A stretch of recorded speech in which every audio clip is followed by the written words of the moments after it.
Okay. So, hello everyone. Welcome to Claimed, wherever you're watching or listening to this. Super excited to have all of you here today and our beautiful three amazing ladies who are brave and courageous enough to come to this interview. I guess it's not really an interview, it's just a share, right? So, I want to welcome all of you.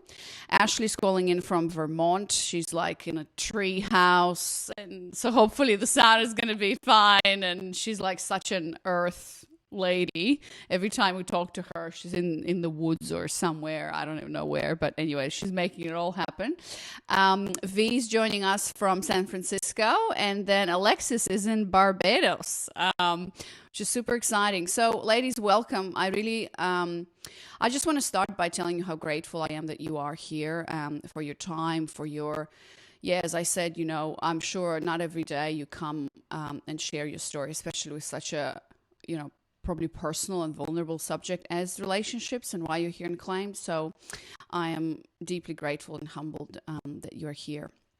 So we're going to begin with just a quick introduction about yourself. So tell us who you are, where you're from, and then we'll also begin with the first question, which is how did you find about my work and about Claimed before, obviously, your journey begin with us. So we're going to start with, I'm just going to call you out, like we're going to go around the circle. We're going to start with Ashley.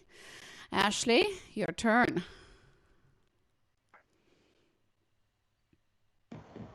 Okay, hi, I'm Ashley. I do live in Vermont. I live in the woods of Vermont, and now I'm a little closer to modern conveniences, so I have Wi-Fi. I came across Claimed about a year ago. I had been in a long-term relationship that was over and had already quickly had my heart broken a few times in these fast-moving situationships that weren't going anywhere, and I think I actually had two discovery calls. My first one, I wasn't quite ready. I was now living on my own, like in the woods. I needed to buy a tractor so I could get ready for winter and plow the driveway. And like as much as I needed a man to do that, I needed to do that myself. So I was doing a lot of relationship work. I had seen a like little Instagram video of yours when you were in like Central America or somewhere, Anna, and it was on like a relationship school Facebook page. And so again, I got myself into another situationship, and that wasn't working out. And I got onto another Claimed call, and I was in. I was a mom at a young age. I now have a 20-year-old son. I was never really with his dad, but we had like a 20-year custody battle, 16-year custody battle. And what else do you want me to say? Well, that's pretty much it. That's a good introduction, how you came to, Okay. find out about me and my work. Cool. And yeah, you're one of these women, Ashley. There are quite a few of them in our program that sometimes you jump on a discovery call and you're just not ready at that moment in time for whatever reason. Most of the women actually just sign up on the discovery call, which I'm curious to hear whether it was the case for V or Alexis. But sometimes that's not the case. Sometimes you need more time, more information. Sometimes you need to gather some funds around, to make sure that you can do this. So, yeah, and then things change. Or as you said, it's almost like you get into the same situation again, and then you're like, all right, well, this is actually really the time to do something about it. And then you contact us and we jump on another call, and then it happens. So whenever it happens, it's the perfect timing. So great. Well, thanks so much, Ashley. We'll move on to Alexis. Alexis, tell us a bit about yourself, and how did you find about my work? Hello, I'm Alexis, and I'm living all the way in Barbados in the Caribbean. So, how I came across you was that prior I was doing therapy maybe for 2, 3 years, and I thought I was in the point of my life that I could start dating. So I met this guy, we were dating for 2, 3 months, and then it just suddenly ended abruptly. So I said, it has to be something that I'm doing. So I literally went on the internet and typed in how to be more feminine because I figured that's probably my issue. And one of your articles came out on Medium, which was, I think it was women who judge too much or something along that line. And I read it and it just touched me so deeply. And I signed up to Medium immediately and read nearly all of your articles I read. And then I saw it had a free webinar. So I signed up for the webinar and like everything in that webinar just touched me so deeply. It just resonated with me. And maybe I give myself a week of thinking about it, and I finally signed up for a discovery call. And on my discovery call, like everything she was saying, just like I was like, this is the missing piece that I've been searching for all the time, and I immediately signed up for your program. So that is how I came across you. Beautiful. I have a clarifying question here, Alexis. When you said, you were in this relationship that wasn't working, and you Googled how to be more feminine. I'm curious, like, where did that come from? How did you come to the realization that that was like the main issue for you? Because in that relationship, I felt like I was his mother, like I was the man in the relationship. I was making all the decisions. He was always indecisive, was relying on me to make the decision. So I felt like I was taking the lead and he was like sitting in his feminine, sorry to say. And I just felt so tired and I said, yeah, this is not how a relationship's supposed to be. There's something that I'm not doing or some energy I'm not giving out that I'm supposed to. And that's the only conclusion that I came up with, that I was not really resting in my feminine. Mm-hmm. Okay, got it. Mm. Awesome. Thank you for sharing that.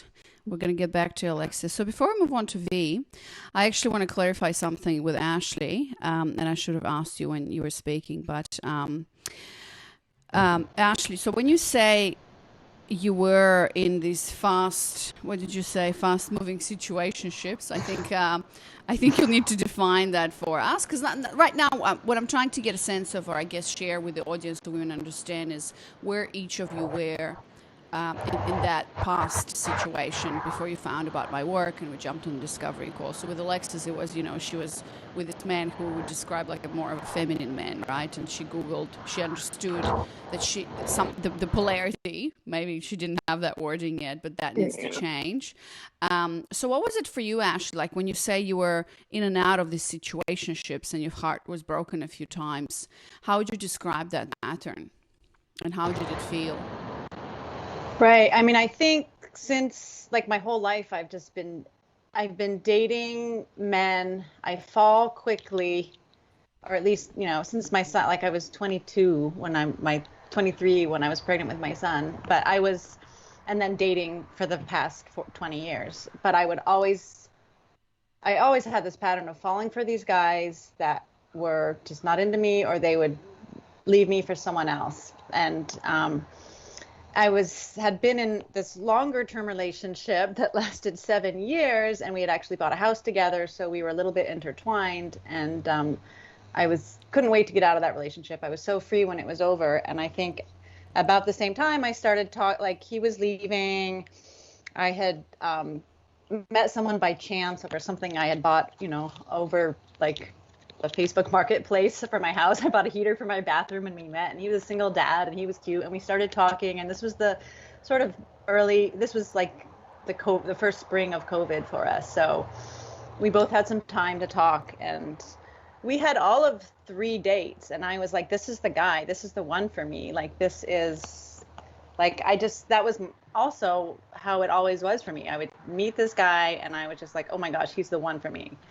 And, he turned out to still be in love. He was recently out of a relationship and still in love with her and not emotionally available. So I was trying to learn about like emotionally unavailable men. And I feel like that was probably part of the situation with my past relationship. He had a lot of tragedy. So that I was like head over heels for this guy that I never spent any time with. I had seen all of 3 times, and but I was so motivated and heartbroken because I was like, why, if he's the one for me, why am I not the one for me? Like, why can't he see like how great I am? And So I got over him and started dating. That's when I got onto like online dating. And it was a bit of a confidence boost to see, or just, it was encouraging to be like, oh, wow, there actually are men out there who are looking for women, who are looking to be in relationships. So and it was all new to me. I feel like I've never really dated my whole life.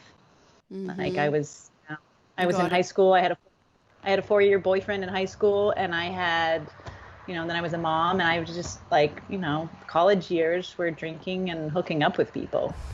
And then I was a mom. Right. Yeah. So I think your situation is also quite common, right? Just like Alexis's is. But those situationships where, when you said, you know, I was it seems like it was a pattern being with men who were emotionally unavailable. So in essence, you were kind of choosing men who weren't choosing you. And one of the principles in the claim program, we always say, choose someone who chooses you. But of course, first and foremost, you got to choose yourself. And that's what we do in the program. And that's what this whole process is all about, which I'm sure you're going to share more, Ashley. So thank you. Oh yeah, because I didn't know how to do any of that. I really didn't. I was Yeah. floundering. Looking forward to hear more. So, V, last but not least, tell us a little bit about yourself and how did you find out about my work and the program? Sure. So I signed up back in April, and it was a little bit serendipitous, which basically I've learned that is the norm apparently in life if we are really going to fall into the feminine energy, allowing things. And I look back at things when I have allowed, it's been just really amazing and things just worked out really well. And this was one of the things where I think if I go back in time, I had been seeing this therapist who's a woman. And I think Anna's teachings just go hand in hand together. And I had first heard about feminine energy really from her. And I remember sitting there at the time, and it made sense to me logically, but nothing in depth. And definitely in terms of executing it in a way that's workable, that I didn't understand at all. But it was definitely a seed planted. And she had recommended books that are in line with, stuff we've been talking about.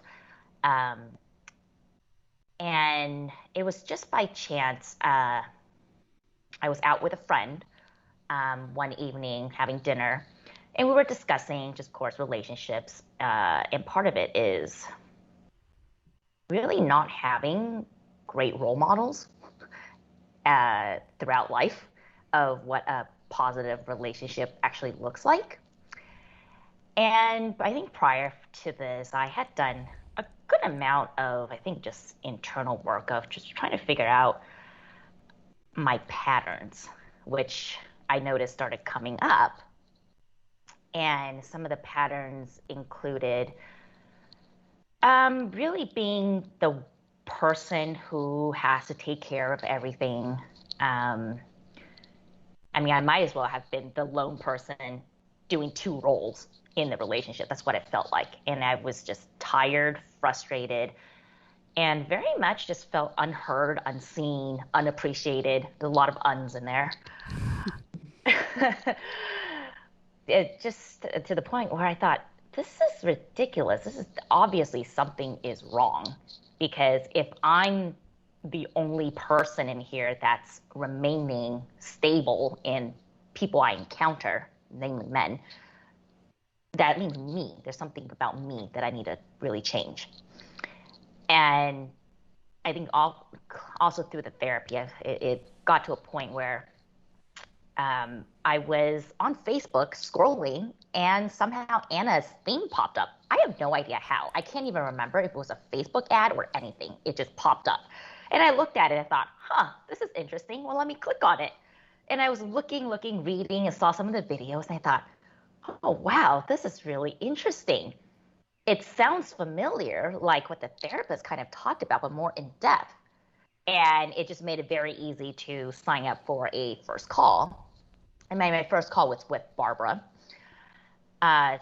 We kind of went through a bunch of stuff, but we didn't have enough time, I think, to go into the full exploratory call. So we had to sign up for a second call a couple of days later.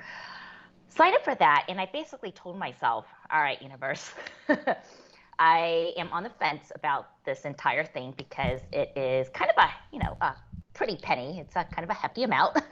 So I need to feel there's a security of me going in. This is the right route, the right decision to make. And I was kind of like, universe, just kind of give me a sign, something. And on the call with Barbara, I remember asking her the question, I wanted to know how it changed your life.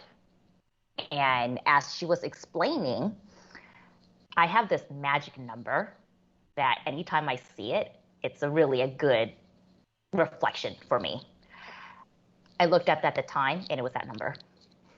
And I was like, all right, I guess that's my sign right was there. Was it like 1111? It was, exactly. It was. Yeah. Yeah. And then she finished her story and it resonated. And I just said, all right, Barbara, I told her that's what I was looking for, signed up. And then she says, oh, you know what? By chance, tonight is actually the first group call. And I said, oh my God, I guess everything is just working out exactly as it's supposed to be. Did the first group call that night, loved it. And then now it's, almost 4 months later, and it's still really, really helpful. Yeah, wow, what a beautiful story. I love how, when women talk about their experiences of like when you're on the fence about something, because you're right, V, like, this is not something that, when we talk about investment, I think it really depends what you're comparing it to, right? For some women, the investment in this program is a huge amount, and for a lot of women, this is the first time that they're actually investing in themselves on such a big level. And that in itself, just that act of that investment just already catapults them into like a completely new reality, because they start taking themselves and their own personal growth and this area of their life, which is relationships, very, very seriously, right? Which they might not have done before. But for some women, it's like, well, I kind of done this before. I've invested, like, when we talk about it, it's pretty much like the price of a college course, really, that you can compare to. But then there might be something there that they might be on the fence, because, it's an online training platform, and it's a group coaching program, and you actually do not know what you're getting into. And all you have to base your decision on is like that discovery call, how it feels, whether there's any guarantee. And a lot of women ask us, like, what if it doesn't work, which is totally valid. And so you kind of are looking for those signs. And we always try to help a woman make the most empowered decision, which is that bridge between your head telling you logically things, right? But also, how does your body feel? Because your body always knows, it always knows what's right. But then again, there are women like you, V. I love that story with 1111 and numbers. And sometimes women are like, well, I just need 24 hours. And then the 24 hours, they're like looking for signs or whatever. So, it's all part of the process. But I'm glad you said yes, because obviously this was the right choice for you. That's why you're here on the call, and can't wait to hear what revelations came, and where are you at now 4 months later. So thanks for sharing that, V. So let's continue, ladies. So we're going to jump back to Alexis, and now in this part of the call, I'm really curious about, so all of you had kind of, similar but different, I guess, journeys. Like Ashley was saying, she was jumping from situationship to situationships, emotionally unavailable men, all of that. Alexis was saying, she was basically playing in her masculine, attracting men where she was their mother, they were indecisive, she was taking the lead, which is kind of, I guess, similar to what V was also sharing, in terms of, you were playing these two roles of the man and the woman, and you feel exhausted and unheard, unseen, unappreciated, a lot of uns. So all of you, come into this game, I guess, to play with us in this container, and then we have a discovery call, and then you make your decision, you said yes, and then you jump in. So I really want you to kind of look at, and so, sometimes it's really interesting, because we always say in Claimed, the journey is not linear, right? It's very much cyclical, and you kind of go around in circles sometimes, but it's always up. You never stay in the same place. So when you think back to where you began and when you started this program, where you are now, I'm really curious, what were like 2 or 3 of your biggest aha moments that happened during this experience and during this program? And what were, just sharing that and what happened in the process. So, Alexis, if you want to share that with us now, that'd be awesome. Okay. My first aha moment was in my coaching call with Camilla. Just a little backstory. It took me a really long time to actually sign up for my coaching call because I wasn't sure what to expect. I've done therapy and I know what to expect from therapy, but this feminine coaching was something different and I was so hesitant. I probably got 2 or 3 emails before I finally signed up for it. So when I signed up for it, it was with Camilla, and the first aha moment was the drop in my body. I've never dropped into my body and stopped being in my head. That was like so difficult for me to just let go of that control. And then she asked me a question about how how would I feel with my committed masculine man. That question like threw me for a loop because I've never thought about how would I feel being with the person I want. I always know I wanted someone, but never in my mind did I ever imagine or picture or put words to how our relationship would be. So that had me really stunned, and she had to like start like giving me some adjectives. You feel love, it was fun, whatever. And then the words just start flowing. And it was the first time I ever actually put to words of how I wanted my relationship to be, how would we be together in a committed relationship. So that was like the 2 aha moments for me in terms of coaching. Mm-hmm. Yeah, that's quite common, because it's, even if you look at other programs, out there in the market, it's all about like, okay, how can I strategize about this? What do you want in a man? And it's like checkbox, checkbox. But what we really focus on, because the foundation of our work here together is actually embodiment, feminine embodiment, which means how can we get out of their head. So what you were saying, Alexis, about, the switch from being his mother, from taking the lead, from making all the decision, actually is through getting out of your head and dropping more and more into your body, which is more and more feeling. So yeah, absolutely. Okay. And so that, I guess, started for you some sort of a journey into your own exploration of embodiment in your body and your feminine flow practice, I assume. Yeah, that was another aha moment for me, feminine flow, because the first time I did it, I felt so stupid. I actually wrote about it in the Facebook group because I was like, what is this? Like, just let my body flow and move. But then the ladies in the group gave me so much encouragement and watching your videos, and I got more in tune to it. And literally, I have to do it every day. It's what centers me and have me like ready for my day if I'm going through any stress or anything. So it just helps me flow and be much more freer. So definitely the embodiment made a big difference in my everyday life as well. Mm-hmm. Beautiful. What else, Alexis? What were some of your other aha moments when you think about maybe like even the course material, the program, some of the information shared, resources, exercises, processes, then group coaching calls, the community as well. What stands out to you? For me, what most stands out is the group, because one of my issues I have is being vulnerable in sharing things about my life, and to see like the ladies in the group being so free and just sharing their issues and any successes that they have allowed me, although I didn't contribute as much as others, but allowed me to feel free to share my experiences, to learn from the ladies. And I think not minimizing the program, but the group in itself, just having that community really made a very big difference for me in my journey. Yeah, I love that you're sharing that, because I think the community element is a lot of the times understated, and I always, especially a community of women, Yes. and we know now, throughout the research or through thousands of years of, just I talk about evolutionary psychology in the program as well, and how women actually will learn through not logical, strategies and theories, but actually through resonance with other women, and with other bodies.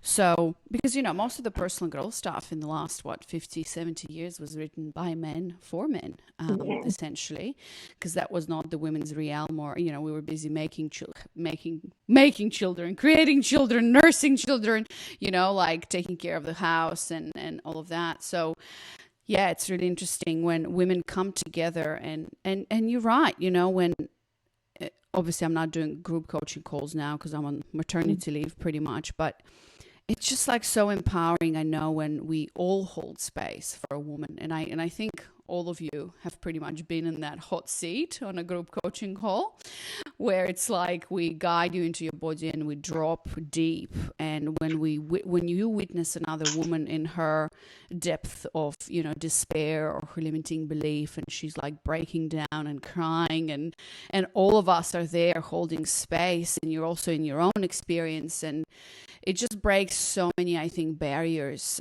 and gives permission for you to actually be yourself and open up. So I'm so grateful that you bring up that community element, and I'm really, really proud of the community that we created in Claim. So last question for you, Alexis, because I see you're a little bit shy about sharing your experience, and of course, that's totally fine. Like, you share as much as you want to share, but I really want to, go back to this subject of, because you said, like, what's the missing piece? You started Googling how to be feminine because you realized that whatever has been going on before was not working. So what is the answer to that question, Alexis? Have you found the answer on how to be feminine? And what were some of your, I guess, aha moments? And we already talked about the embodiment piece, right? Getting out of your head and more into your body, the community of women becoming more vulnerable. Anything else you want to mention in terms of,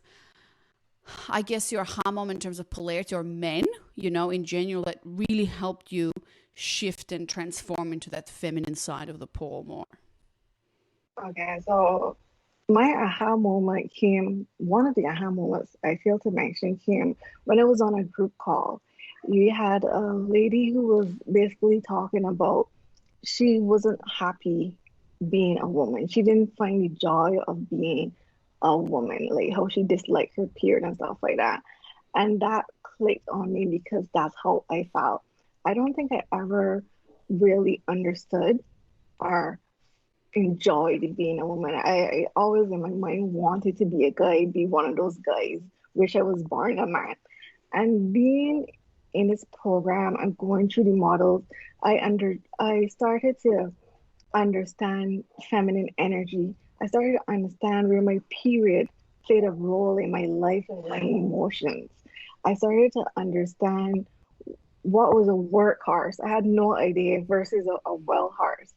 I started to have a better grasp of those things, and then I started to embody them. I started to have them to the top of my mind in my everyday understanding, to relax in my feminine.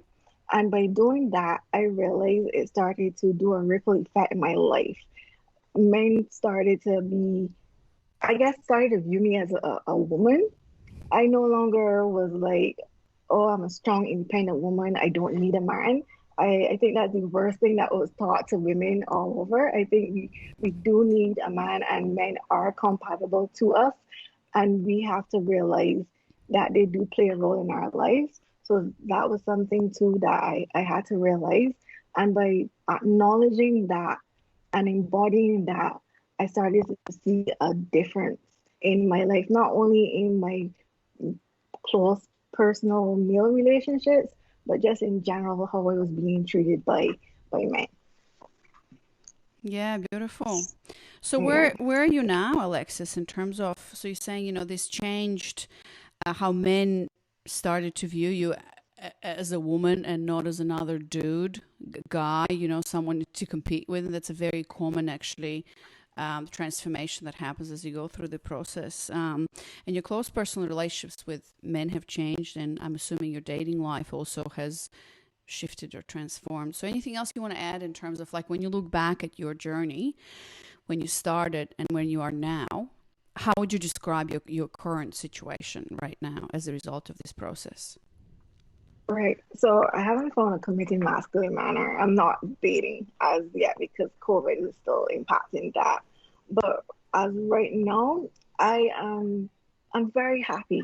I'm like totally happy being me and being in this body and being a woman. It's like this is like the first time I truly appreciate what it is to be a woman, to be feminine, to understand the whole dynamics of the feminine and masculine polarities.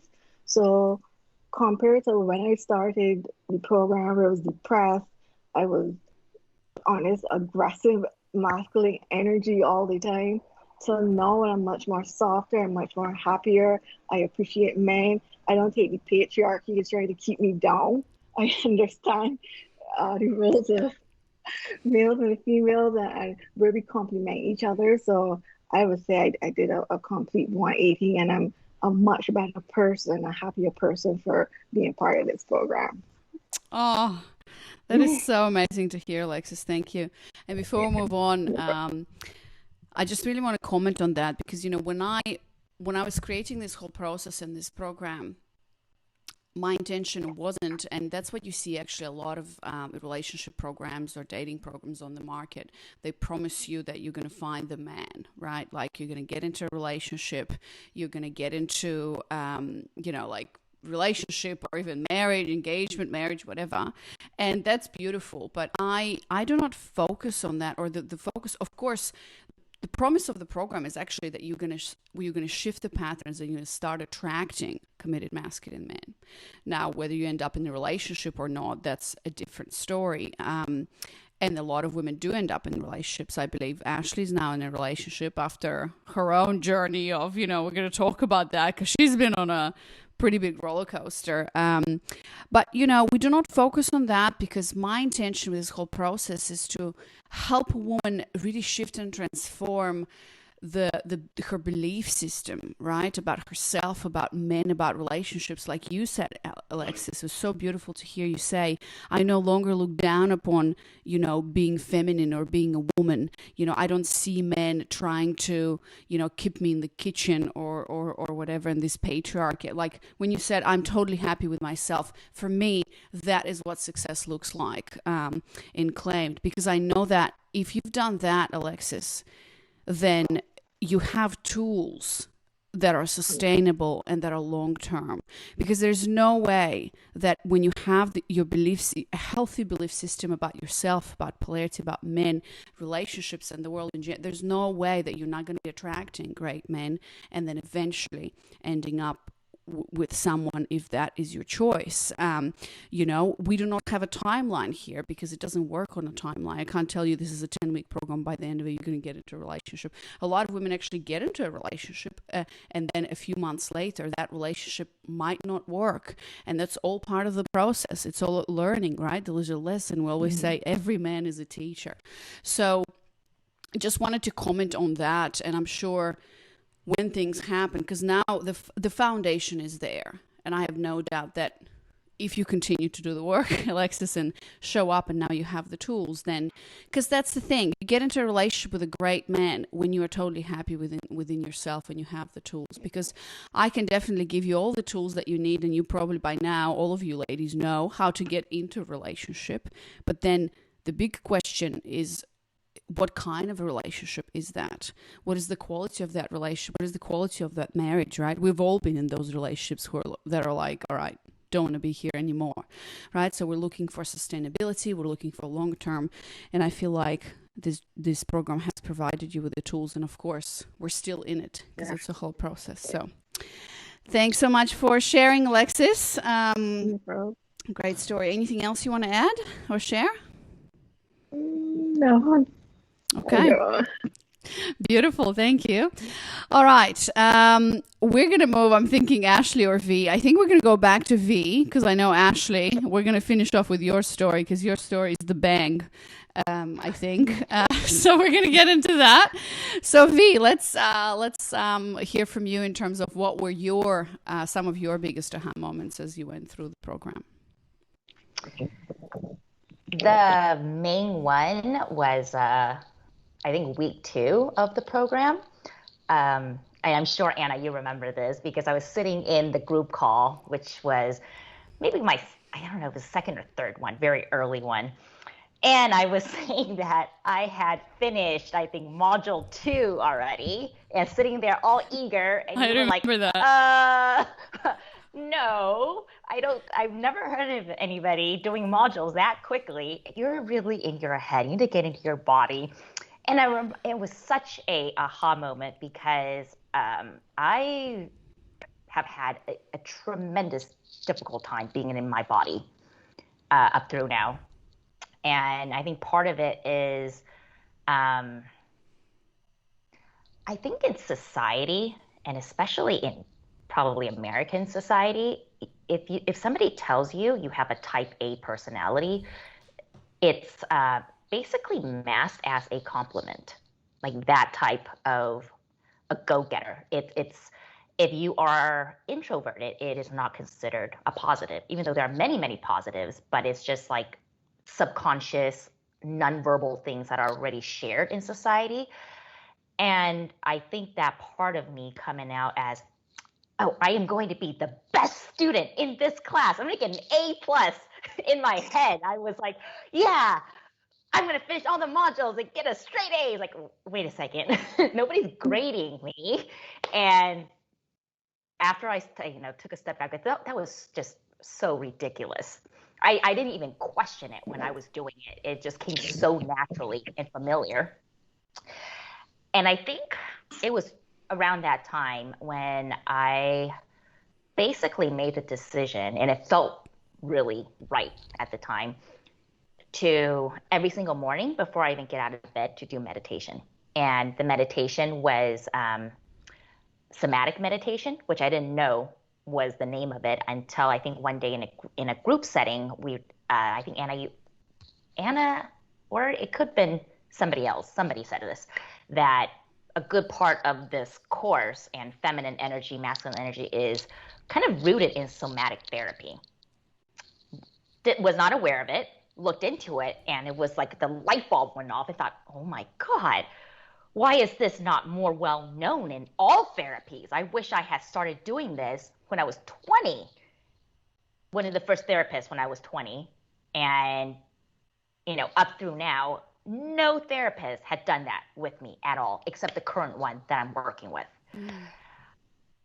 And I was just like, it was mind-boggling to me because I think that transition in that awareness from going, all right, here I am always in my head, and recognizing what that even feels like, to let's transfer everything and really feel every single pain and anxiety and stuff that's kind of in my body, has been just life altering. I think without that, I would be doing the exact same thing I've always been doing, and without question, because I wouldn't know any different. So, it, like, that baseline alone, it has been transformational in all parts of my life. It's not even just encounters with men, friendships, how I deal with family members, especially family members who I've had to learn to put boundaries with, interactions with just like my relationship with money, career, people I work with. So I think it just got to a point now where anytime I feel something is off internally, I stop what I'm doing if I can and feel it through, so I can understand where it's stemming from, and I'm not pushing it aside and hope it goes away, which I definitely learned that doesn't happen. It just keeps getting worse. Yeah. Wow. Major, major realization and transformation. I do remember that call, V, when you were like, yep. I'm like, okay, when did you join? A week ago? Or like 2 weeks ago? Where are you now? Module 3. I'm like, have you done, I think I asked you, have you done your feminine flow? And you're like, yep, I've done it. Check, check, check. I'm like, all right, hang on. We got to rewind. And I remember you were kind of like, kind of struck by it, but I think I explained to you the whole thing, and that it's a process, and that's the thing. Like, this is not a theoretical program. This is not something like you get in and then go as fast as you can through it, take all the notes, and like voila, magic happens. This is an experience, and I love that's why I have these roundtables, because hearing from you women who actually have gone through the process, this is very experiential. Like and you cannot speed up this process as much as we want to. We can't. You have to feel it. You have to experience it. You have to be able to jump in there and go through it. Any major life trans, we always talk about that hero's journey, right? The hero's journey cannot be skipped. Any great hero who started at despair and like their life is crumbling, whatever, and then they become victorious, and they get to the other side, not through like, you have to go through it. And I love what you're sharing, and that you said the process now is like, I have to stop, I have to feel, and the understanding comes. I love that the understanding of it, you say, comes not at the end, but like after you feel it, right? Because a lot of people, what they try to do, they stop and they try to understand. Okay, what are my thoughts here? What is the process? What's happening? And they disregard that somatic part that is in all of us. And yes, I think it was me, or it doesn't matter.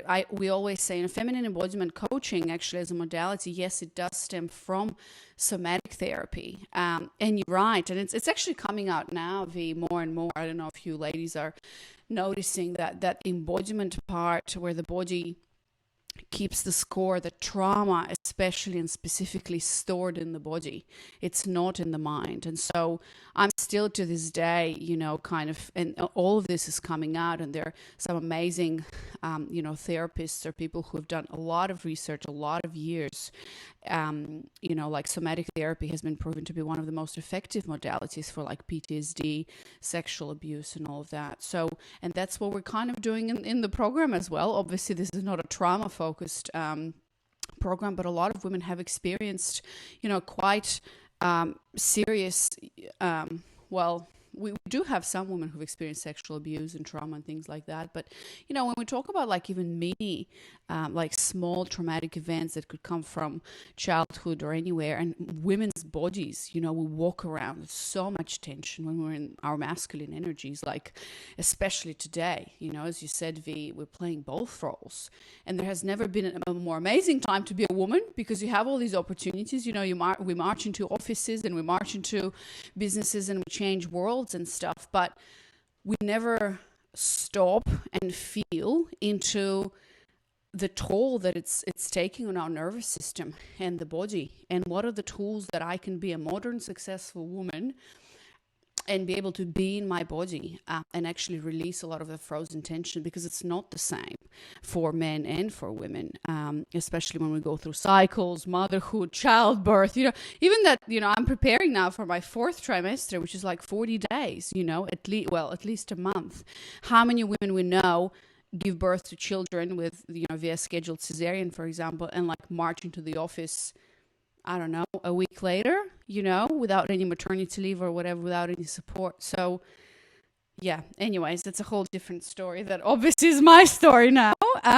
But yeah, thanks for sharing that, V. I really appreciate it.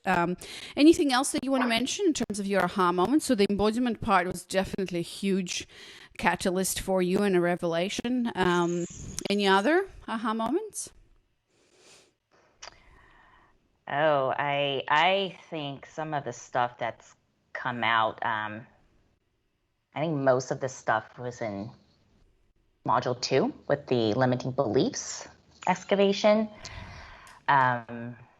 yeah, I think just some of the stuff that's have come out from that have been, I think, surprising for me. It's just, I think logically, I wouldn't even connect together. But I think just through, flows and meditations, regular ones, those things start coming out more and more. And it's, I think, just very eye-opening because it just makes me realize or have a new perspective in ways that previously, I wouldn't have seen something that way at all. Can you give us an So, example? yeah, actually recently, I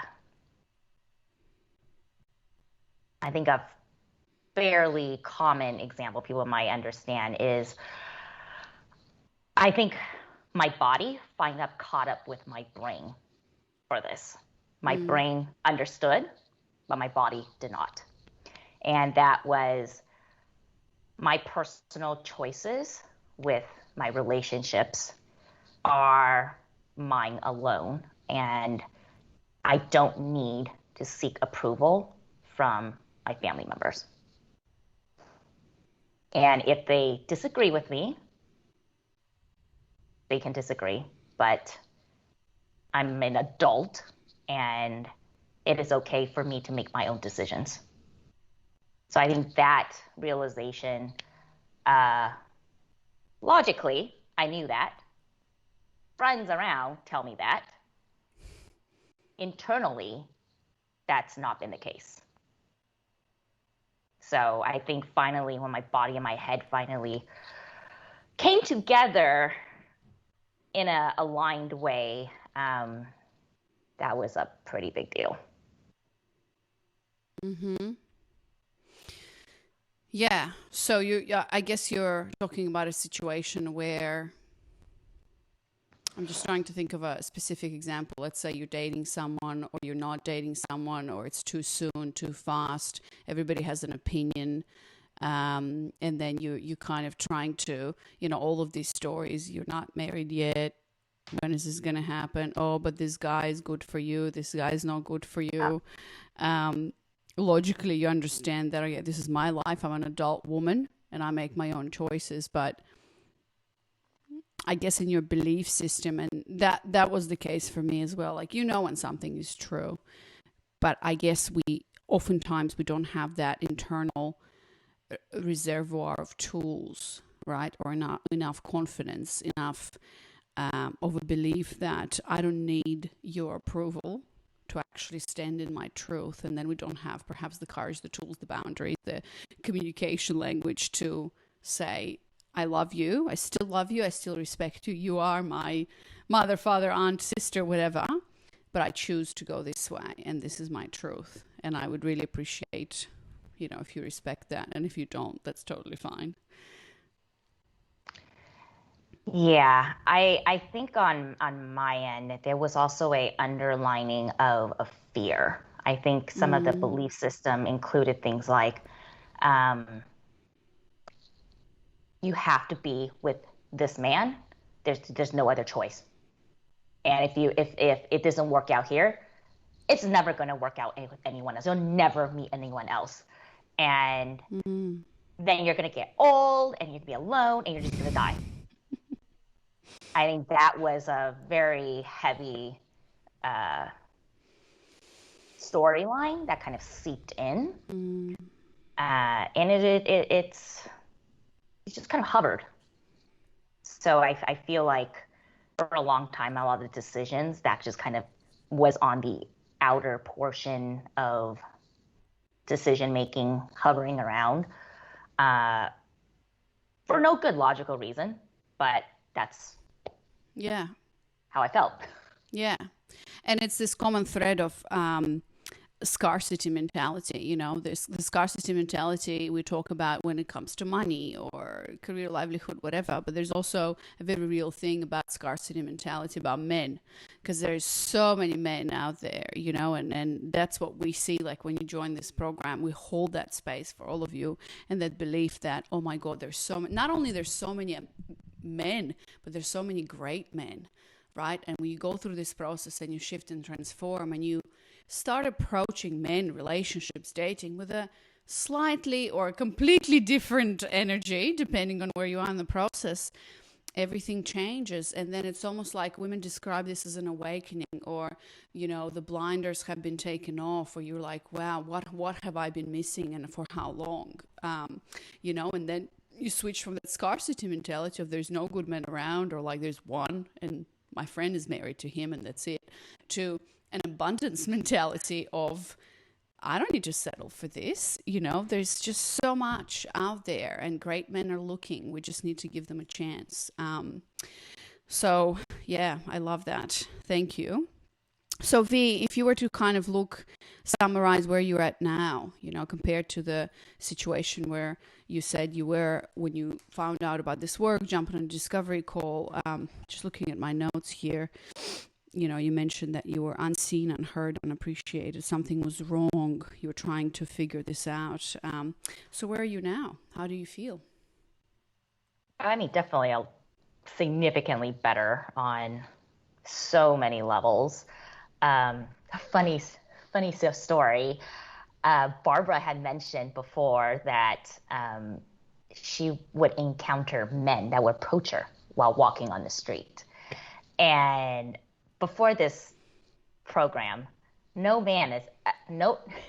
normal man has ever encountered me in a proper way. It's usually in a very uncomfortable fashion, or somebody who is mentally ill and trying to get my attention. You mean like on the street when you were walking? Okay. Correct. Yeah, so neither is preferable for me. And a couple days ago, I was crossing the street, and this guy runs over, and then he turns to me and says, "Oh, excuse me, do you know where the closest parking structure here is?" And I said, "Oh, yeah, it's actually over that way by Civic Center." I was pointing it out to him. And then he says, "Actually, I don't really need a parking structure. I was just walking by and I saw you. I thought you were really cute. And I wanted to know if actually we could get coffee sometime." And I remember standing, this is in the middle of an intersection with a bunch of cars going by. So I looked at him and thought, interesting. And my head immediately went to one of Anna's videos, and where Anna, you were saying how we don't actually give men a lot of credit in terms of what they have to do to approach women in any way. And it's very easy to, I guess, get demoralized if you get shot down over and over and not have good reaction from women. So at that moment, I thought, you know what? I'm feeling this interaction and I am not uncomfortable. It's actually sort of cute and brave that he's doing this. Why not? And the funny thing was, as we're talking about tweaking how our energy is shown to the world, right before that morning, I had gone out to lunch with a girlfriend, and we were talking a lot about limiting beliefs as well, and some of the stuff that's still coming out. And I think throughout that 2.5-hour lunch, we definitely worked out through some stuff as we were talking it out. And I think recently, basically, my funnel has died, except for one person. And that alone has been somewhat of a concern to me, because I'm feeling mixed emotions on that more later. And it really, as I was walking home from this lunch and crossing the street to where I live, this guy comes running over, and I just thought to myself, oh, wow, this whole energy shifting thing works immediately. Like, basically, I was telling the universe, like, I don't really have a funnel anymore. So here's some limiting beliefs that I'm trying to excavate. And then like universe was, here, start here. Here's one. And so, all right, sounds good. I'll take it. Start with saying yes. That's what we always talk about. I love that story, and the more stories we can bring up to the table, the better, because we do talk about this a lot, V, and I'm glad you're bringing this up, because so many women are completely oblivious and have no idea what men go through. And a lot of the women in the program actually say that their biggest revelation is actually just understanding, or even just exploring the masculine journey. Like imagine this guy, he was walking on the street, in a split second he saw you, and in his mind he made a decision to get vulnerable,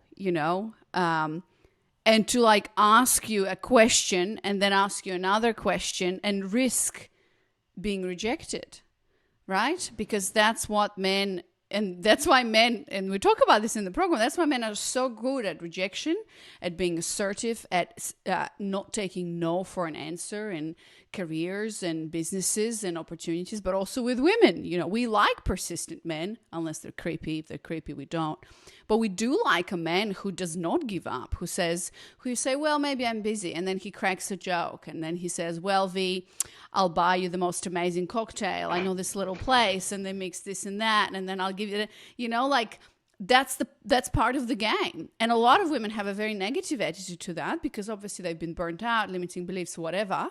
But when you really change that and you start saying yes, it's just saying yes to opportunities, really. Again, it's that abundance mindset. Do you have, so for everybody listening, it's like if you have a scarcity mindset, you're protecting yourself, you're saying no, this guy asked you, and then you start thinking at the back of your mind, does he have any behind the scenes intentions or whatever, that story can be so debilitating, instead of being like, you know what, this is pretty cool what you just did, so I'm going to say yes, I'm going to reward you for your bravery, and then whatever, just go for a coffee. It just happened a couple of days ago. I'm assuming you're going to still go. Yeah. Saturday, yeah. Awesome. And that's how you do it. Like a woman who is in her body, in her belief system, she's going to be asked out everywhere. Of course, she has to be approachable, and that's what we teach in the program. But men are constantly looking, it's online dating and everything. But like I gave everybody an assignment on my last group coaching. I said, go by yourself to the bar at least once a week and just sit there. No phone, no headphones, just be open. And you will see, like V, if you have a problem with your funnel, there's so many things you can do, because I've had this conversation with my husband multiple times, and he just sat with me once. He said, don't women realize that just being a woman, you're already going to get approached? Like you don't have to do anything, no effort whatsoever. Just by being a female, you're going to get approached, because that's how attraction works and relationship work. And I was like, yeah, no, women don't believe that, and so anyways, it's just so amazing when a woman does this shift and sees that, all you got to do is be yourself. And of course, especially if your belief system has changed and you take care of yourself, you look good. Obviously, that's part of the process. Then it all changes and shifts, and you experience a different reality of men. So awesome. Thanks so much, V. This was super, super helpful. All right, Ashley, we're going to shift on to you.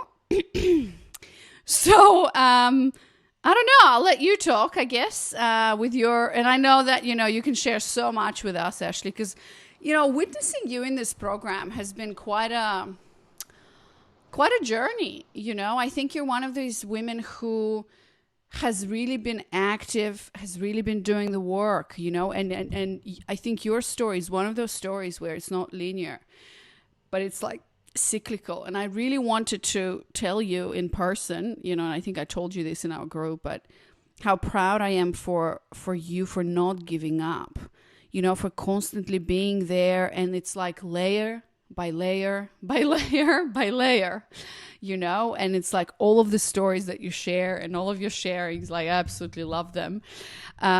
So we got to keep it concise, Ashley, because I know your story, and I've been watching this for months. So if you could summarize like what what were your aha moments? The biggest, 2, let's say, or 3 maximum, as you went through this process. When am I not having an aha moment is how I feel about it. Yeah. Yeah, I mean, I think, we were talking about earlier, I definitely before this program had that very competitive nature. And, like Alicia was saying, I'd like guys get to have all the fun. Like they get to do all the cool stuff. I wanted to like be a guy, but not be a guy. And I think I even said, that's how I felt. And I was like, sort of had a competitive nature about it. Like I have to prove myself. Like I have to prove to these guys that I'm good enough for them and like that I can do what they can do. And, part of that was my upbringing, but it was just like, I was a tomboy growing up. I didn't want to do girly things, And so, also, and when I was starting to realize I'm attracting these emotionally unavailable men and doing these little mini courses on that, I was realizing like not only am I the factor here, but I am like the common denominator. I'm the emotionally unavailable one. Like I have a really hard time being vulnerable, opening up. And so I think that I was already starting to see this stuff. And then I got into the program and was like, I felt like I was already moving in this direction. And that was by far what attracted me, I think, the most to this program was that there was like group coaching calls as much as we all want you to ourselves on like it's the fact that it could connect me with other women that are going through the same thing. And like, I just was really drawn to that because I felt like, I have some good woman friends and I can be close with them too, but I just feel like I needed to practice that more. I needed to practice being a woman more, being more feminine. And I know, I think one of my second coaching call with you, I got into the hot seat and I was like, I had already driven to better Wi-Fi service. I was sitting in my truck and sort of was doing this. And I just remember I had to get out of my truck and lie in the grass because like I just felt this expanding, like this truck is I just needed to like lie in the grass and like just expand. And like I was really feeling just like I need to expand my heart. And I've had people tell me that for a long time. So it was just like I needed to expand. I needed to work through things. And I didn't feel like I had anything overly traumatic, but it was just like years and years and years of patterns that were just, when I started doing my movement and my flow, like, and I'm a body worker, like I work on other people's bodies all the time. So I was just like, my body was literally creaking, like the first group flow, like I was creaking, like my body, it was just like, it's like I'd been asleep for so long, like my own body, like I exercised, but it was just like to move in just like the way my body wanted to move. It was just like, I loved it. To me, I just instantly was like, this is what I need. Like, this just feels right. So, where do we want to go with this? I think. Well, yeah, your biggest, and I remember that call, you were like lying on the grass and I'm like, this, everybody's in their apartments and stuff. And you're constantly sharing stories and like, cause I know, I remember actually, was your discovery call with me? Or My with discovery Becca? call was with Becca. Both of them were, yeah. Yeah. So, and I know you were a woman and I think I actually listened to that, Ashley, because we were kind of, I listened to that to give Becca feedback or something like that. And I remember your story because you were, you're one of those women who lives pretty much in the middle of nowhere, like, and you were saying, I think to Becca something like I've dated everyone. I live in the middle of nowhere. I have a truck and like all of that. And your story has inspired me so much to tell the message to the women is like, it doesn't matter where you live, because women always give us the excuse, oh, I live in New York and dating scene is like horrible. Or like, I live in San Francisco. I don't know what's the situation in Barbados, but I'm sure, Alexis, you can tell us a story about living there and the dating scene there, So we hear all these stories and we know now that it's not the location, because I know through your shares and you go through this process, you're like, well, yeah, my neighbor who has been living there, I don't even know, 15, 20 years, like he showed up to, I don't know, mow my lawn and whatever. So your life, and I think your life experience is so different from even like probably V's or Alexis or women who live in all of these big cities, you know. But you live in like I guess we could call it a rural area, you know, where you have land and a house, and now you're in a tree house and whatever. So yeah, and I know you're constantly driving and you're in like chickens. I think in one of the calls you were showing like a duck or some like duck. animals, the baby ducks, and your connection wasn't good. But you know, like you were showing up. I think you haven't missed like one call from like for months. So you've been super dedicated to the process, and the results have paid off. So that's why I'm saying, you know, when women ask me what is the success rate of this journey, I say 100% if you show up, you know, and that's what you've done. So you're saying, okay, so the first one is like you say, you stopped competing with men. You really started seeing yourself as a woman and practicing being a woman with other women in that circle. Okay, what else can you share with us in terms of your biggest aha moments? Well, like you were saying, every time, like, and this is sort of that manifest, and yeah, I'm definitely circular in this. I think I wanted to do it right, but I'm going here, I'm going there. I sort of skirting around this one, like attracting the masculine man. Like I skirted around that whole concept for a while. I remember, like, and the calls to me have been really significant. Like that's been huge for me. And I remember exactly, it was on a call. I was like, I live in the wilderness, and I was like, I'm going to find one. I'm going to go on. I was like off the dating sites. I was like, I'm going to go find one person to reach out to. And yes, the person I reached out to happened to be like our lands actually connected. Like we could walk through the woods, like it was a few miles, but like, and he would be my next neighbor. Like, and it was just like, that was an aha, like what you're saying works. Like here I am, I'm just trying to like, and I've kind of manifested like, no, it wasn't someone I wanted to date, but like, and then the other man that came about was like, oh, I know your property. Like I've hiked through your woods. And it was like, oh my gosh, like you're right. Like there is true. Like this really happens. And like, how is this happening? Which is even to like, you know, my very, like I said, I go through these like cycles of like, I realized I'm not quite ready to date. I need to work on myself and through some things. And like, you know, I've had some really like deep, like revelations of just like grief of like little insignificant things that happened to me as a child, but like I held on to like really tightly, and I didn't even realize how tightly I was holding on to that. And to be able to work through that, through, you know, and to release that was like got me to the next step. And I did a cross country road trip this spring. Like in April, I took a couple weeks and drove by myself across the country. And up to that, just like before, leading up to winter, like I need a man to help me like clear the snow from, you know, my driveway. And then I was like, I need someone to be a companion for me on this trip. But like I ended up doing that trip by myself. And yeah, I like encountered this whole workhorse. Like I can be a workhorse. I get into mode. And like on my trip, like I was surrounded by wild horses. And it was just a wild horse trip for me where I just got to be with myself. And for the first time in a long time, or maybe ever, I was completely like at peace and happy and just like totally kind of loved, like, thank God I don't have anyone else with me on this trip. But it was just like, I feel like I was sort of, like you said, it happens naturally. I mean, I've been in this program for almost a year now, and I didn't want it to end in 10 weeks. Like I don't ever want it to end. Like I love being still on these calls. Like I'm not giving up on that. I'm just in phase 2. And like even how I met, you know, I now am in a relationship, like an exclusive committed relationship with like a committed masculine man. And like, I think that's just when like everything fell into place. Like all of it, not all of a sudden, I was like, this seems like it's happening so quickly, but like I'm doing the work and suddenly everything you're saying makes sense. And like how, like I've had this trial and error. And like, again, I was just like frustrated with dating.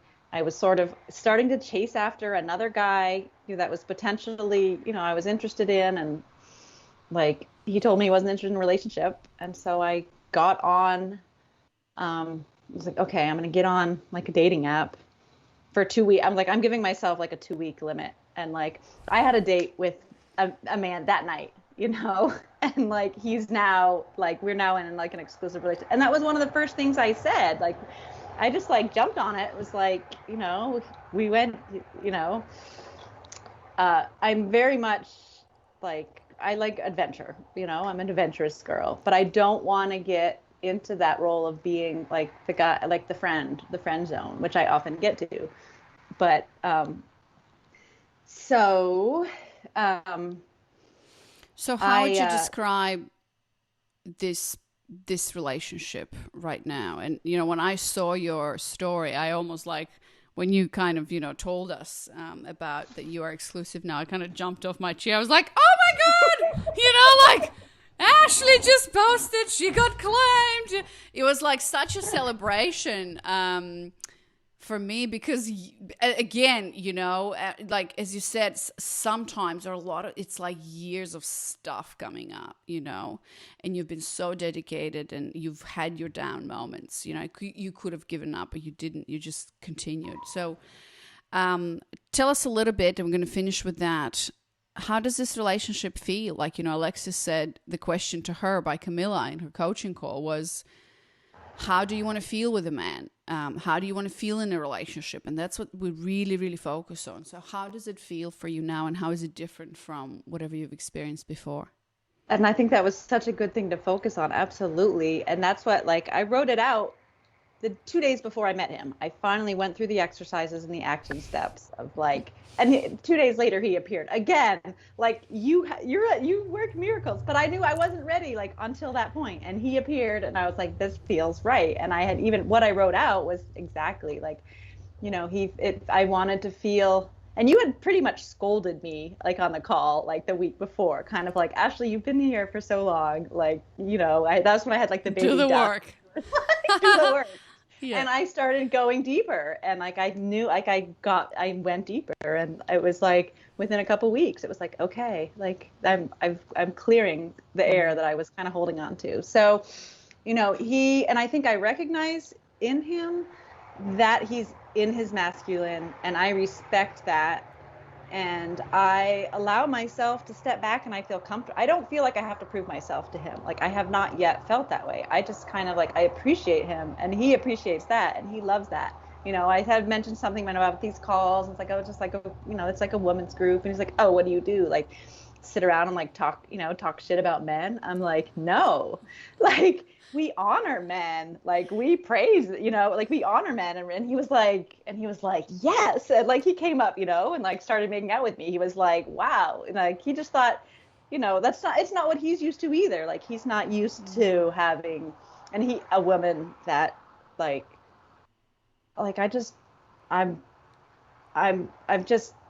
recognize this polarity. I recognize and respect him, but I have my own boundaries. I know what I want and who I am, and I'm trying to keep that, because I often get lost in relationship. Like, I lose myself, and then I resent the guy. I'm like, I don't have any friends anymore because I do everything with you, you know. But yet, like, anyone can tell you they love you. Anyone can tell you you're beautiful, or that like you're an amazing woman. But like, you know, we were like driving with his daughters in the backseat the other day, and he just like grabbed my, like, I laughed at his stupid joke, and he was just like, you make me so happy.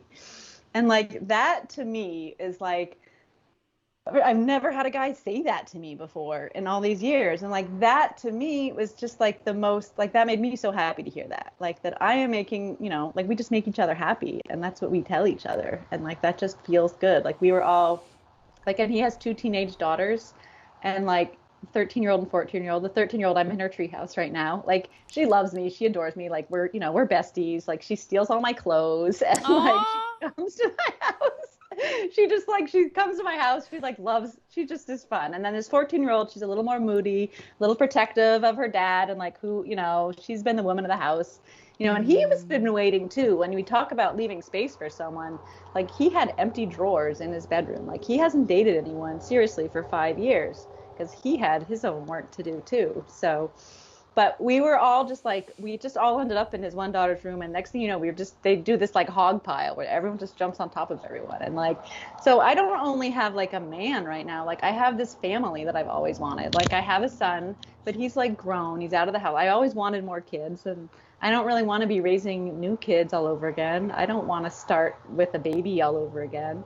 But to be like in a hog pile on the bed with these girls, like giggling and laughing, it's just like, that feels just like, I never imagined, like I really never imagined that I could be in this place. And I don't think I would be here if I didn't have like the tools. I mean, there are so many tools like that I have learned, like, and from just being able to talk to people when stuff is like doesn't feel right to when it does feel right. And so like it feels like I feel at peace. I feel comfortable. Like I feel comfortable speaking up from, and that's a big thing we have is like, we want open communication with each other. Like I had to break, and I may not always be like, if something's bothering me, I used to just like hide it and cower. It's like, I'm going to talk about it. But like so far, I guess we're still new in our relationship. Like everything's great. Everything's awesome. Like there's been very few little things that start to bother us, and we have a conversation about it. Yeah. And we move on. Beautiful. But I just feel like I recognize, like I don't try to overpower him.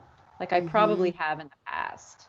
And that's why I'm my mother, and I don't want to become my mother. And I've always found these masculine men because I wanted to not be like, I've wanted masculine men, but they've also been kind of abusive assholes. So here's someone that he just like wants to take care of me 100%. Yeah, awesome. So I want to comment on two things, and then we're going to finish up with one last question for everyone, because we're like a little bit over time already. So thanks so much for staying here with me, ladies. But number one, you know how we talked to, I think Alexis or V, I mentioned that the timeline of you, let's say, getting into a relationship or being exclusive with a man is so different for everyone. We see here a woman who has been in the program for about a year, and sometimes, again, it's like that excavation and constant dedication, right?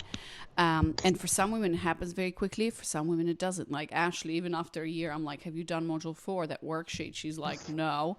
And I'm like, well, you got to do that. Like, how do you expect, it's like, how do you expect to get into a relationship if you don't know how it feels to be with him and all of that? And this process is different for everyone. So I think that's what's important, because when you're ready, you will meet him. It can happen in 10 weeks. It can happen in 6 months. It can happen in a year, but you have to be ready.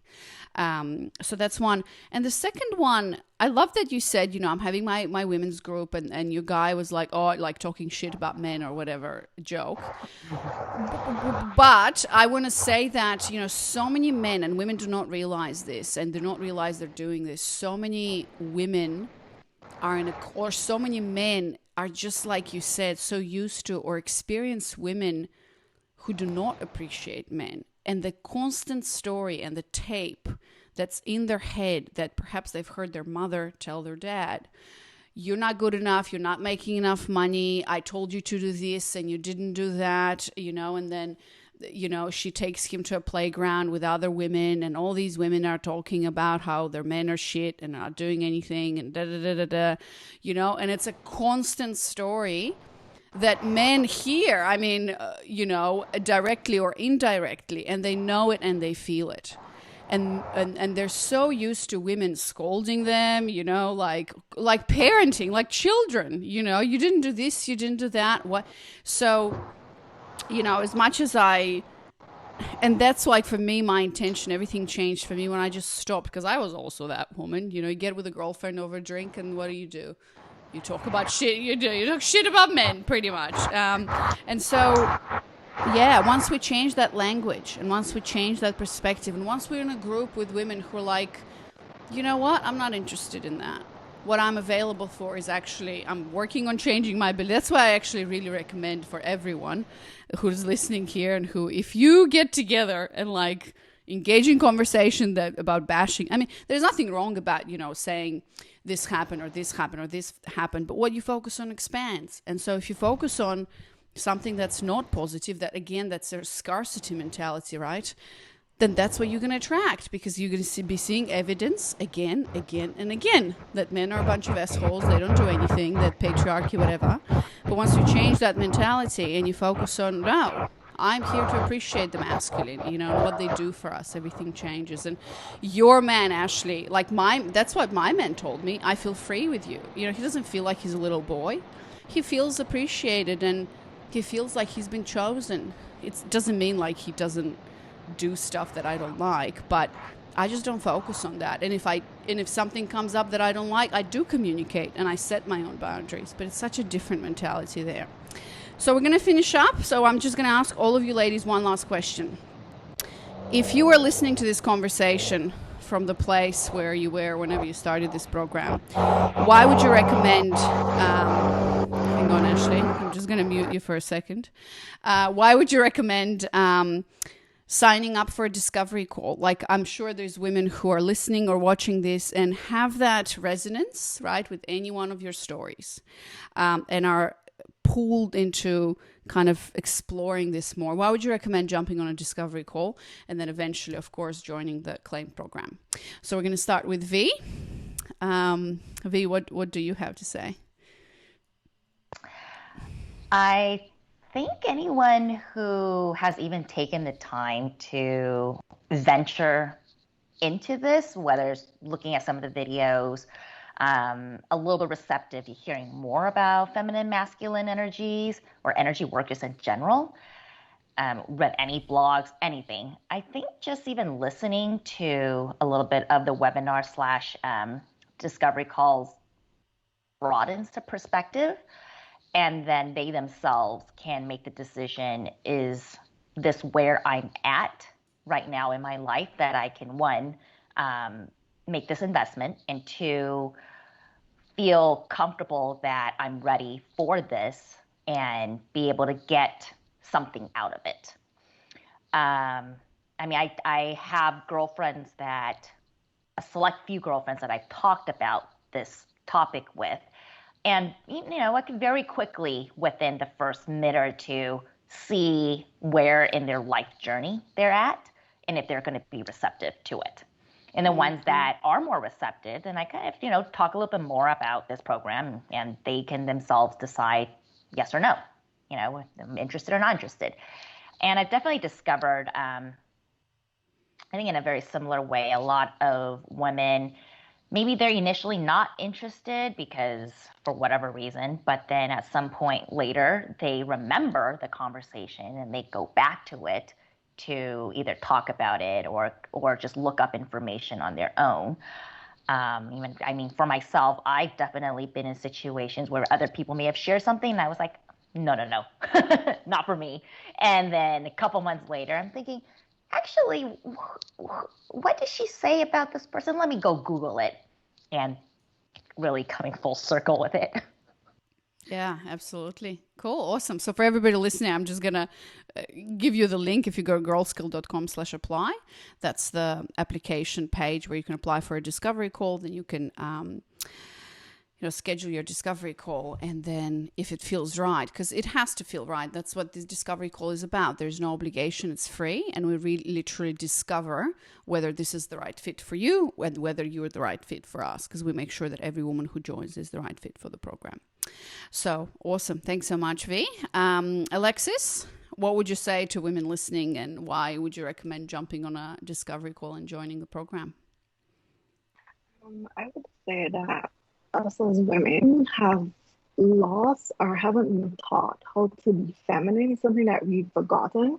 And because of that, it causes a lot of issues in our relationships. And I would say that doing a discovery call, I would recommend for women to do a discovery call because our joining program, because it helps us to reconnect with our femininity, to understand the whole polarity in a relationship and the dynamics.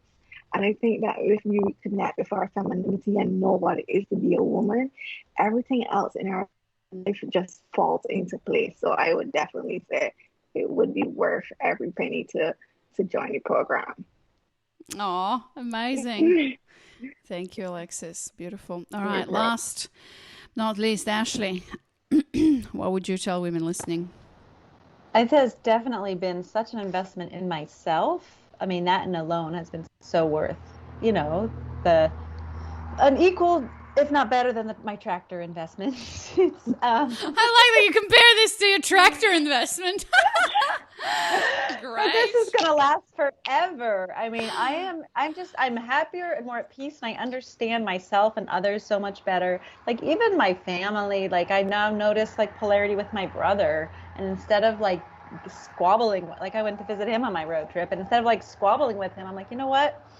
Let him be the man here. Like let him make the plan, and then just say okay, like let him be the planner. Like let him decide. Like it's just in all my relationships, and this whole concept of manifesting, like I'm on to the phases of like manifesting more things with my career and my life, and it's just like the friendships I've made too. Like I've met, in person some of the women through Claimed, and it's like I got more excited about those dates than any dates I had with anyone else. Like it's been so exciting to like actually meet, some of the ladies on the call, and just like I talked to two of them yesterday, like both called me out of the blue, and it's just like these are my people, and like I love that, and and this is just a whole new perspective on myself that has been an awesome investment, like so worth it. I never regretted it. Even when I felt defeated, I just knew I wasn't doing the work.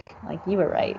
And I didn't want to, like I had other stuff going on. It's like, I can't always be, I can't be present. So I'm just going to shelf this and come back when I feel ready. So yeah, beautiful. But I've never really left, and I'm not leaving. You're not getting rid of me. I hope not. Yeah, I hope not, for sure. And now, it's so beautiful to see women who've gone through this journey. And now you, Ashley, as someone who has been through so much through this year, you can contribute to the community now, and that's what makes this community so amazing. It's not only the coaches there, right? But it's other women who form bonds and friendships, and you can go in there and actually share your experience and what you've done, so that another woman can actually feel into it, and decide for herself. Yeah, beautiful. Okay, so for everybody listening again, girlskill.com/apply for your discovery call. Very much recommend. And for all of you, Ashley, V, Alexis, thank you so much for your time, for your stories. I'm extremely, again, grateful and so proud. So proud that you have done the work, and that's what it is about. You have to do the work. You have all the tools available, the process is there. We're here 100% for you. We're invested in your success, and the reason I'm doing this work is to see more and more women come to that truth of themselves. And it's so beautiful to see all of you come out and literally blossom and flower within yourself, because that's how we attract great men, and that's how we create a better world of relationship and for our children and for the future generations, pretty much. So beautiful. Thank you so much, ladies. I really appreciate it. And I'll see you on the other side whenever that happens. Because for me, not sure when that's going to happen, but I'm sure I'll come back at some point. We'll see each other again. So thank you so much. Thank you, Anna. Like, you're amazing. You're a true queen. This is not about me. I always have to tell all the women, but not about me. This is all about you, ladies. So if you see the transformation and you do the work and you see the success, that's all I desire. And that's why I'm doing what I'm doing. So thank you so much. Thank you. Thank you.